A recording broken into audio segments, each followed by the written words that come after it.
మీ అందమైన ప్రయాణం ప్రారంభించండి. 49 మీ తల్లిదండ్రులు కావాలనే కలలను సాకారం చేయడానికి సహాయపడుతుంది. నమస్తే, వెల్కమ్ టు సుమన్ టీవీ. నేను మీ కృష్ణవేణి. శని జయంతి, అమావాస్య కలిసి రావడం చాలా విశేషమైన రోజు. ఆ రోజున ఏమేం పనులు చేయాలి, ఏమేం చేయకూడదు, ముఖ్యంగా శని ప్రభావం ఉన్నటువంటి రాశుల వాళ్ళు, జాతకాలు ఉన్నటువంటి వాళ్ళు ఏ పరిహారాలు చేసుకోవాలి, ఈ అంశాలన్నీ తెలియజేయడం కోసం ఈ రోజు మనతో పాటు ఉన్నారు ప్రముఖ జ్యోతిష శాస్త్రవేత్త, ఆధ్యాత్మికవేత్త, సంకల్ప మందిర్ నిర్వాహకులు బ్రహ్మశ్రీ నందిభట్ల శ్రీహర్ శర్మ గారు. మాట్లాడదాం. గురువు గారు నమస్కారం. వాగర్థావివ సంపృక్తౌ వాగర్థ ప్రతిపత్తయే జగతః పితరౌ వందే పార్వతీ పరమేశ్వరౌ. ఆదిత్యాయ చ సోమాయ మంగళాయ బుధాయ చ గురు శుక్ర శనిభ్యశ్చరాహవే కేతవే నమః. శృంగేరి జగద్గురు పీఠాధిపతులకి, కంచి పీఠాధిపతులకి నమస్కారములు తెలియజేసుకుంటూ కార్యక్రమాన్ని ప్రారంభిద్దాం. గురువుగారు, శని ప్రభావం ఉన్నటువంటి జాతకాలు, రాశులు చాలా ఉంటాయి. ఈ శని జయంతి అలాగే అమావాస్య కలిసి వస్తోంది. చాలా విశేషమని విన్నాం. వాటి గురించి ఒక్కసారి. తప్పకుండానమ్మా. మే 16వ తారీఖు రోజున మన తెలుగు ప్రాంతంలో వైశాఖ అమావాస్య అని అంటారు. నార్త్ సైడ్కి పౌర్ణమి టు పౌర్ణమి కాబట్టి ఆల్రెడీ వైశాఖ పౌర్ణమి తర్వాత వైశాఖ బహుళ పాడ్యమి నుంచి వాళ్ళకి జ్యేష్ఠ మాసం వచ్చేసేసింది. కాబట్టి వాళ్ళు ఈ అమావాస్యని జ్యేష్ఠ అమావాస్యగా చెబుతారు. మనమేమో వైశాఖ అమావాస్య. పైగా ఈ అమావాస్య శనివారం నాడు రావడం చాలా విశేషం. దానిని శని జయంతి సందర్భంగా చెప్పుకోవడం ఉంటుంది. పైగా ప్రత్యేకంగా ఈ రోజు ఉన్నటువంటి నక్షత్రం ఏంటంటే భరణీ నక్షత్రం. భరణీ నక్షత్రానికి అధిపతి ఎవరయ్యా అనంటే యముడు అధిపతి అవుతాడు. కాబట్టి యమబాధలు తొలగాలన్నా, అలాగే మరణించినటువంటి వారి యొక్క ఆత్మ తృప్తి పొందాలన్నా, ముఖ్యంగా మేష, మిథున, కర్కాటక, సింహ, కన్య, వృశ్చిక, ధనస్సు, కుంభ, మీన రాశులలో జన్మించినటువంటి వారికి ఈ యొక్క శని దోష ప్రభావము ఎక్కువగా ఉంటుంది. ఈ రాశుల వాళ్ళు ఏమేం చెయ్యాలి, ఎటువంటి పరిహారాలు చేసుకోవాలి అంటే ఇంట్లోనే చేసుకునేటువంటి పరిహారాల్ని మనం తెలియచేసుకున్నాము. కాబట్టి వీక్షించేటువంటి ప్రేక్షకులు ఈ యొక్క మే 16వ తారీఖు రోజున వచ్చేటువంటి శని జయంతి సందర్భంగా వైశాఖ అమావాస్య రోజున ఏమేం చెయ్యాలి, ఏమేం చెయ్యకూడదు అనేటువంటి విషయాల గురించి క్లుప్తంగా తెలుసుకునే ప్రయత్నం చేద్దాం. ఈ కార్యక్రమాన్ని ఆశాంతం వీక్షించే ప్రయత్నం చేయండి. ఖచ్చితంగా ఇది మీకు ఉపయోగపడుతుంది, అందులో సందేహం లేదు. ఆ రోజున ప్రధానంగా చేయకూడనటువంటి పనులు తెలుసుకుందాం. మొదలు చేయకూడనటువంటి పనులు క్షౌరం చేసుకోకూడదు, గడ్డము గీసుకోవడం, హెయిర్స్ కటింగ్ చేసుకోవడం చేయకూడదు, గోల్డ్ తీయకూడదు.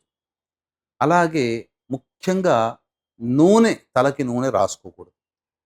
అలాగే కొంతమంది చేతులకి, కాళ్ళకు కూడా రాసుకుంటారు. ఆ తైల మర్దన పనికిరాదు. ఒక్క మాటలో చెప్పాలంటే అభ్యంగన స్నానం అని అంటారు. అంటే ఏంటి, నూనె రాసుకొని స్నానం చేయకూడదు. ఇది ప్రధానంగా. తర్వాత అవకాశం ఉంటే ఈ రోజున ధూమపానము, మద్యపానము, మాంసాహార భోజనము నిషేధం. దాంపత్యం కూడా పనికిరాదు. ఇవి ఏవీ చెయ్యకూడదు. అలాగే వీలైనంత వరకు మౌన వ్రతాన్ని ఆచరించే ప్రయత్నము అందరూ చేయాలి. ఇక అన్నిటికంటే ముఖ్యంగా ఎవరిని కూడా బాధ పెట్టకూడదు. ముఖ్యంగా పెద్దవాళ్ళని, వికలాంగులని, శారీరక మానసిక వికలాంగులని బాధ పెట్టకూడదు. ఇది చేయకూడని పనులు. చెయ్యగలిగేటువంటి పనులు, చేయాల్సినటువంటి పనులు ఏవైతే ఉంటాయో, సూర్యోదయం కంటే ముందే నిద్రలేచి చక్కగా ఇంట్లో నువ్వుల నూనెతో దీపారాధన చేసి, ఉదయిస్తున్నటువంటి సూర్యుడికి నమస్కారం చేసి, సూర్యాష్టకం 6 సార్లు ఉదయిస్తున్నటువంటి సూర్యుడిని చూసుకుంటూ, లేదా అక్కడ కూర్చొని ఎదురుగా కూర్చొని కానీ సూర్యాష్టకం 6 సార్లు పారాయణం చేయాలి. ఇది మొట్టమొదటి పని చేయాల్సినటువంటిది.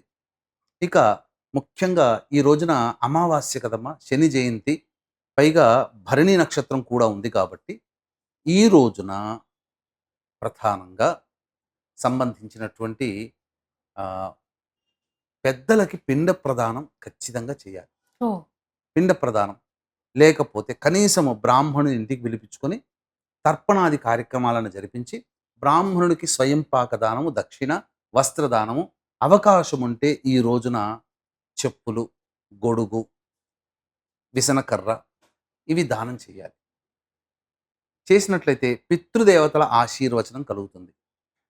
ఎందుకనంటే మనకు ఏది జరగాలన్నా దైవం కంటే అతివేగంగా స్పందించి అవును. అతివేగంగా మనకు కావలసినవన్నీ ఇచ్చేటువంటి వాళ్ళు పితృదేవతలు. పితృదేవత. బ్రతికుండంగా మన తల్లిదండ్రులు, తాత ముత్తాతలు ఎంత గారాబంగా పెంచి మనకన్నీ అడగకుండానే ఇచ్చి మనల్ని వృద్ధిలోకి తీసుకొచ్చారో, మరణించిన తర్వాత కూడా వాళ్ళ ప్రేమ ఆప్యాయతలు మన మీద ఉంటాయి. హ్మ్. కాబట్టి కృతజ్ఞత భావంగా వాళ్ళకి చేయడం. చేస్తే ఇంకా సంతోషించి వాళ్ళు మనకి ఇంకా దైవం కన్నా చాలా శీఘ్రంగా మనకు శుభ ఫలితాన్నిస్తారు. దేవుడన్నా పరీక్ష పెడతాడు కానీ, పితృదేవతలు సంతోషం చెందారు అనంటే ఇంకసలు తిరిగే లేదు. నిజమే. ఇక తరువాత ప్రధానంగా ఇప్పుడు శని ప్రభావం ఎదుర్కొంటున్నటువంటి రాశులు. శని అంటే చాలామంది భయపడుతుంటారు. అదేదో బూచిగా చూస్తుంటారు. ఒక దయ్యంలాగా, భూతంలాగా చూస్తారు శని భగవానుడిని. కానీ వాస్తవానికి శని భగవానుడు మన కర్మ దోషాన్ని తొలగిస్తున్నాడు కష్టాల రూపంలో. హ్మ్. కాబట్టి కష్టపడడం తప్పదు. కానీ ఆ కష్టము, బాధ మనకు తెలియకుండా జరిగిపోయి, మనం ఆనందంగా మనం ఆ సమస్యలను ఎదుర్కోగలిగే మానసిక, శారీరక శక్తిని శని భగవానుడి యొక్క అనుగ్రహం వలన పొందుతాం.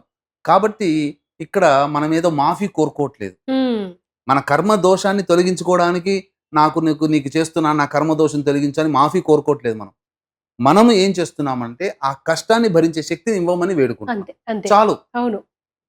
భరించగలిగే శక్తి ఉంటే సరిపోతుంది సరిపోతుంది. నిజంగా. అందుకనే ఇప్పుడేంటి, ఇప్పుడు ఈ యొక్క మేష, మిథున, కర్కాటక, సింహ, కన్య, వృశ్చిక, ధనస్సు, కుంభ, మీన రాశుల్లో జన్మించినటువంటి వారికి శని ప్రభావం ఉంది.